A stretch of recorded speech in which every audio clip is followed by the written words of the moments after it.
1 Petrus pasal 4.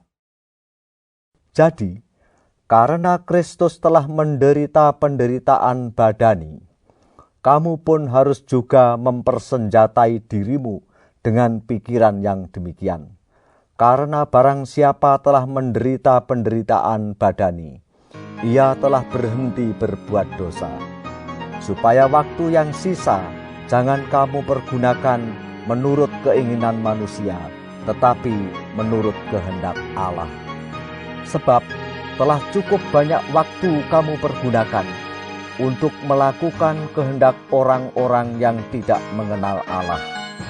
Kamu telah hidup dalam rupa-rupa hawa nafsu, keinginan, kemabukan, pesta pora, perjamuan minum, dan penyembahan berhala yang terlarang. Sebab itu mereka heran bahwa kamu tidak turut mencemplungkan diri bersama-sama mereka di dalam kubangan ketidaksenonohan yang sama, dan mereka memfitnah kamu.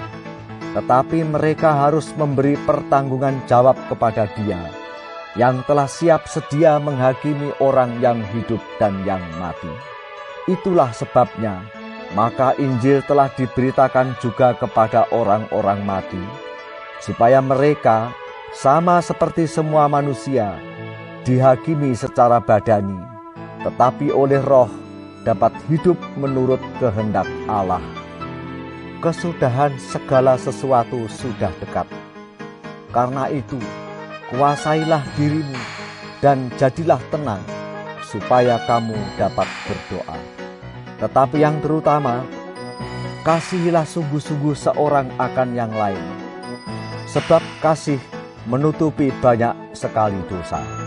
Berilah tumpangan seorang akan yang lain dengan tidak bersungut-sungut. Layanilah seorang akan yang lain sesuai dengan karunia yang telah diperoleh tiap-tiap orang, sebagai pengurus yang baik dari kasih karunia Allah. Jika ada orang yang berbicara, baiklah ia berbicara sebagai orang yang menyampaikan firman Allah.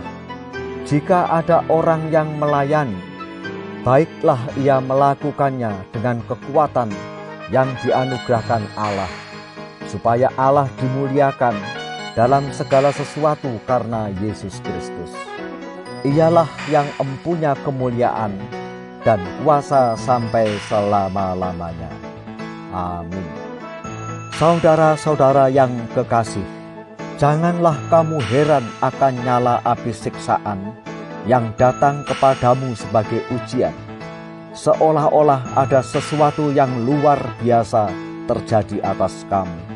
Sebaliknya, bersukacitalah sesuai dengan bagian yang kamu dapat dalam penderitaan Kristus, supaya kamu juga boleh bergembira dan bersukacita pada waktu Ia menyatakan kemuliaannya. Berbahagialah kamu jika kamu dinista karena nama Kristus, sebab roh kemuliaan, yaitu roh Allah, ada padamu. Janganlah ada di antara kamu yang harus menderita sebagai pembunuh, atau pencuri, atau penjahat, atau pengacau. Tetapi jika ia menderita sebagai orang Kristen, maka janganlah ia malu, melainkan hendaklah ia memuliakan Allah dalam nama Kristus itu. Karena sekarang telah tiba saatnya penghakiman dimulai, dan pada rumah Allah sendiri yang harus pertama-tama dihakimi.